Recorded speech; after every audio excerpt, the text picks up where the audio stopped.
నమస్తే welcome to NCN news నేను కళ్యాణి బులెటిన్లో ముందుగా హెడ్లైన్స్ చూద్దాం రజకులకు ఎస్సీ హోదా కల్పించాలి రజక సంఘాల డిమాండ్ గత ఎన్నికల్లో కూటమి ప్రభుత్వం ఇచ్చిన హామీ మేరకు రజకులు ఆర్థికంగా రాజకీయంగా సామాజికంగా ముందుకు సాగేందుకు ఎస్సీలో చేర్చడం ఒక్కటే మార్గమని రాజమండ్రిలో జరిగిన రౌండ్ టేబుల్ సమావేశంలో పలువురు రజక సంఘం రాష్ట్ర నాయకులు అభిప్రాయపడ్డారు. రాజమహేంద్రవరంలోని స్థానిక గోదావరి గట్టున ఉన్న త్యాగరాజ నారాయణదాస సేవా సమితిలో రాజమండ్రి పట్టణ రజక సేవా సంఘం ఆధ్వర్యంలో రాష్ట్రంలోని అన్ని జిల్లాల నుంచి హాజరైన రజక సంఘం నాయకులతో రజకుల ఐక్యత రౌండ్ టేబుల్ సమావేశం నిర్వహించారు. ఈ సమావేశంలో రజక చైతన్య సేవా సంఘం అధ్యక్షుడు కాకినాడ రామారావు, ఎస్సీ సాధనా సమితి కన్వీనర్ అక్కనపల్లి లక్ష్మయ్య, రాష్ట్ర నాయకులు బాలయ్య తదితరులు మాట్లాడారు. రజకులను ఎస్సీల్లో చేర్చుతామని చంద్రబాబు ఎన్నికల సభలోనూ నారా లోకేష్ యువగలం పాదయాత్రలోనూ హామీ ఇవ్వటం జరిగిందన్నారు.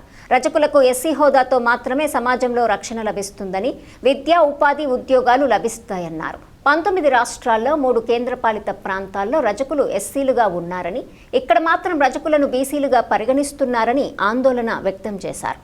రజకులను ఎస్సీలో చేర్చే ప్రక్రియను సమర్థవంతంగా నిర్వహించే బాధ్యత ముఖ్యమంత్రి నారా చంద్రబాబు నాయుడే తీసుకోవాలని, ఆయన తలుచుకుంటే వెంటనే అసెంబ్లీలో తీర్మానం చేసి కేంద్ర ప్రభుత్వంపై ఒత్తిడి తెచ్చి ఎస్సీ హోదా సాధించగలరన్నారు. ఈ సమావేశంలో రాజమండ్రి పట్టణ రజక సేవా సంఘం అధ్యక్షుడు బొమ్మదేవర శ్రీనివాసరావు, శాశ్వత గౌరవ అధ్యక్షులు పాలమూరి వెంకట్రావు, నందమూరి శ్రీనివాస్, కడిమి అప్పారావు, బొండపల్లి గణేష్, తాటిపాక వెంకటేశ్వరరావు, పాలకవర్గ సభ్యులు పాల్గొన్నారు. ఎస్సీ ద్వారా ముగిస్తారు. రజక సంఘం అధ్యక్షుడు ఈ నెల 26వ తేదీ జరిగే 6వ రజక పెట్టుకునే విధంగా మాకు సహకరిస్తారని మరీ కోరుతూ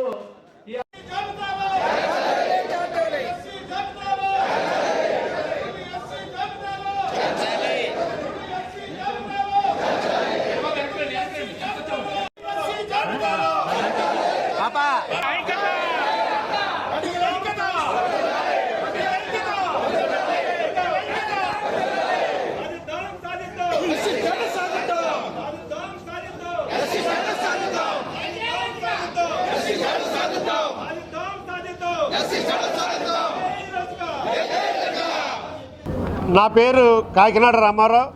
నేను రజక చైతన్య సేవా సంస్థ రాష్ట్ర అధ్యక్షుడిగా ఉన్నాను.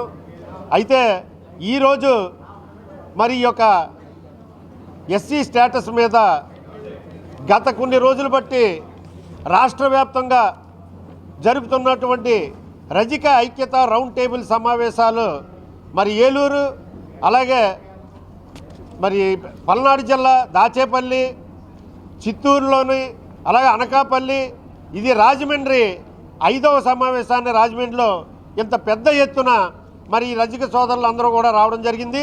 ఇది ప్రధానమైనటువంటి కారణం మరి ఏనాటి నుండో రజకుల యొక్క ఆవేదన, ఆకాంక్ష, మరి కోరిక ఏదైతే ఉందో మరి 18 రాష్ట్రాల్లో ఎస్సీల్లో ఉండడం జరిగింది. అలాగే 4 కేంద్రపాలిత రాష్ట్రాల్లో కూడా ఎస్సీల్లో ఉండడం జరిగింది. ఎక్కడా కూడా రజకుడి యొక్క జీవన విధానం అన్ని చోట్ల కూడా దేశవ్యాప్తంగా ఒకే రకంగా ఉంటుంది.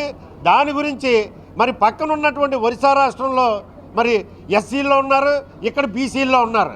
ఇక్కడ అమ్మాయి వెళ్ళి మరి అక్కడ ఒరిస్సా వెళ్ళేసరికి ఎస్సీ అవుతుంది, అక్కడ అమ్మాయి వచ్చి ఇక్కడికి వచ్చేసరికి బీసీగా మిగిలిపోతుంది. ఇది మాకు అనేక రకాలైనటువంటి ఆర్థికంగా సామాజికంగా అన్ని రకాలుగా కూడా మా యొక్క రజక జాతి నష్టపోతుందని చెప్పేసి ఎస్సీ జాబితాలో కలపమని చెప్పేసి మా యొక్క డిమాండ్.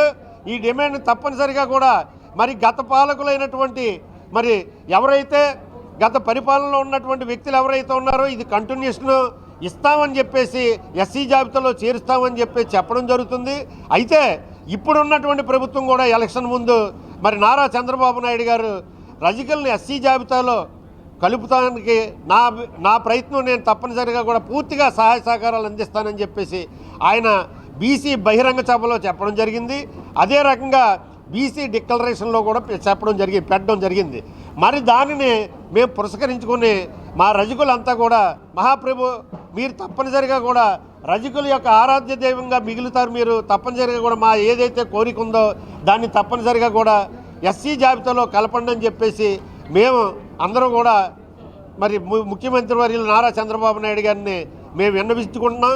ఎందుకంటే ఆయన చెప్పారు కాబట్టి మరి ఇస్తానన్న వ్యక్తినే మనం అడగాలి కాబట్టి ఆయన్నే మేము అడగడానికి మేము ఇదంతా కూడా రౌండ్ టేబుల్ సమావేశం ఏర్పాటు చేసుకుని మరి ఏదైతే మా కోరిక ఏదైతే ఉందో ఎస్సీ జాబితాలో కలపమని చెప్పేసి మేము ప్రధానమైనటువంటి డిమాండ్ కాబట్టి ఇది ప్రభుత్వం దీన్ని తూచా తప్పకుండా మరి త్వరలోనే మాకు ఎస్సీ జాబితా మీద ఒక కమిషన్ వేసి అది కూడా టైం బాండ్ పెట్టి దగ్గరలోనే మాకు అది కూడా పూర్తి చేసి అసెంబ్లీ సాక్షిగా మాకు తీర్మానం చేసి మరి కేంద్ర ప్రభుత్వానికి పంపించాలని చెప్పేసి మేము ఈ యొక్క మీడియా ద్వారా నేను తెలియజేయడం జరుగుతుంది.